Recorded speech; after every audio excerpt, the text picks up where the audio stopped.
Bismillahirrahmanirrahim. Assalamu alaikum students. We are discussing the topic of mechanical separations in the context of recycling engineering, and today we are going to discuss magnetic separations. Magnetic separation is based on the difference on magnetic susceptibility, where the magnetic susceptibility is a measure of how much a material will become magnetized in an applied magnetic field. For recycling purposes, we can distribute these materials into three types of materials. But first of all, let us see how we can represent magnetic susceptibility. Here M is the intensity of the magnetization and H is the field intensity. So the first class of materials is diamagnetic materials, which have a small negative susceptibility, which implies that the field inside the particle is less than the outside, and therefore they will not be influenced by any magnetic field and they cannot be separated by magnetic separation. Such materials include rubber, plastic, glass, etc. The second class of materials is paramagnetic materials, which have very small susceptibility, and therefore they can be separated from the diamagnetic materials, but we need to apply very high intensity magnetic field. The field intensity required can be up to 2 Tesla. Here are the example of such materials. The third and the last class of material is ferromagnetic materials, which have very high susceptibility. The common example is iron, copper, nickel, etc., and also most of the steels. Since the magnetic field intensity is much higher inside the particle, they give rise to high magnetic force. So therefore the intensity of the magnetic field applied should be less, typically in the range of 0.1 to 0.2 Tesla as opposed to 2 Tesla for the paramagnetic materials. If ferromagnetic materials are subjected to high intensity magnetic fields, the material will become permanently magnetized and they will remain stuck in the separator, and no magnetic separation will occur. So therefore the intensity of the magnetic field should be small. Here magnetic force is the force of attraction or repulsion, which is occurring because of the electrically charged particles movement. Its manifestation is action of electrical motors and attraction of magnets. Magnetic force is related to particle volume, its susceptibility, magnetic field intensity, and its local spatial gradient. This is important while we are separating paramagnetic materials, where the force is weak, and force is weak without the gradient effects. For other separations, particle size up to a few microns can also be separated. So magnetic separation is the method which is used in waste management and also in recycling. Magnetic separation is a quite old method, first introduced after Second World War in the scrap yards. At that time electromagnets were used first, but they were bulky, very expensive, and the most common problem was overheating of those electromagnets. Afterwards, with the development and introduction of ceramic materials, permanent magnets were used in the separation processes.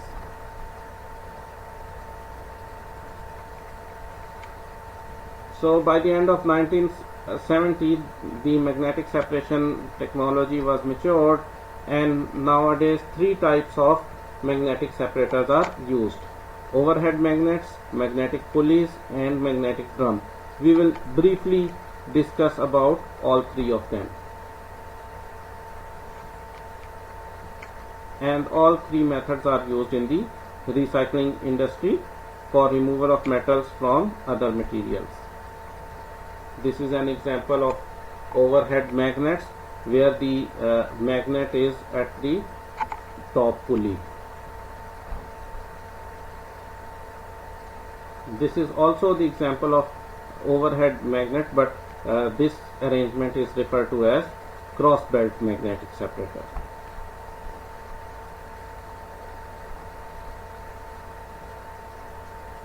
So in this arrangement the magnets are stationary, they are not moving. The self-cleaning belts are moving around the magnetic assembly. So the cleated belt moves the attracted ferrous materials and short shift out of the magnetic field.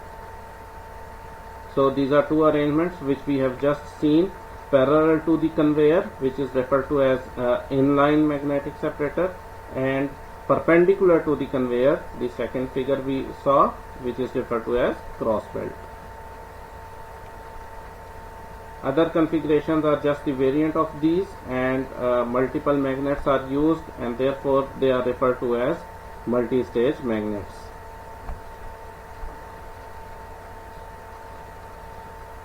In the inline application, magnet is usually positioned at the end of the conveyor above the head pulley, as we saw in the figure. The main advantage of position the magnet over there is that the entrampment of the ferrous pieces and particles is reduced. Material is freed once it leaves the conveyor belt, and magnet can pluck suspended ferrous materials out of the air because the materials are just leaving the first conveyor belt on which they were traveling. No matter how hard a processor tries to prevent entrapment, it is always going to occur with an overhead magnet. Some materials will always be entrapped into the magnetic particles and vice versa. However, in inline configuration, the problem of entrapment happens less as compared to cross belt management.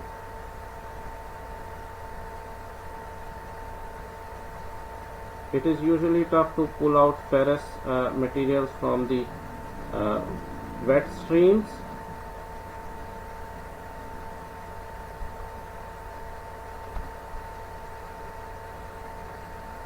This is again the figure of the cross belt magnetic separator. Wet wood and other wet materials are difficult to process. They should be avoided if possible using the magnetic separation.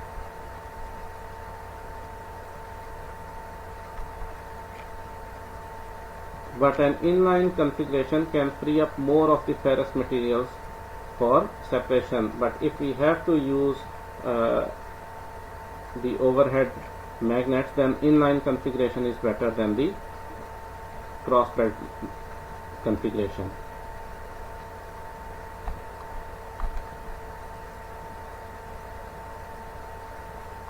This is popular installation. Inline over the head is not always practical because of the space requirements.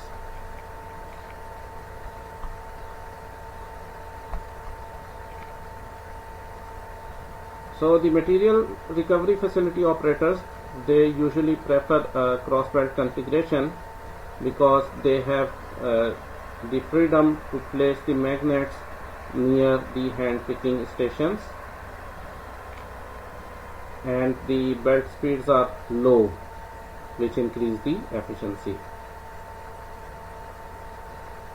So in both of these types, the magnets are working against the gravity because they are overhead, they are on top of the conveyor belt, so they have to pick the material against the gravity. So therefore the magnetic force has to be very powerful.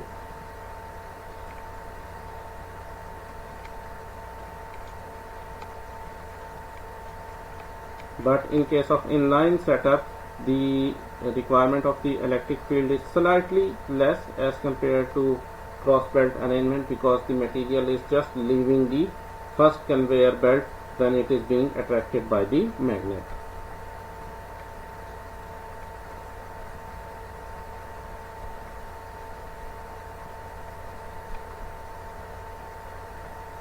So they can be in single or three-stage magnets. In single stage magnets there is only one pass.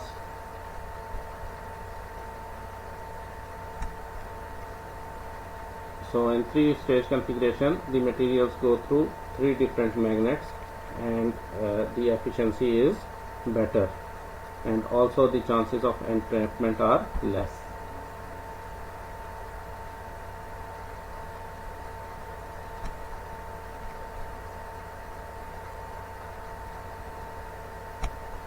So mostly the manufacturers sell both of them, the permanent and electromagnet configuration. In the overhead magnets we can use both permanent or electromagnet configuration, but some manufacturers prefer electromagnets in the overhead position because of the fact that the strength of the magnetic field can be adjusted by varying the power, and also they can be shut down if needed. In the next video we will discuss further the second type, which is magnetic pulleys. Thank you.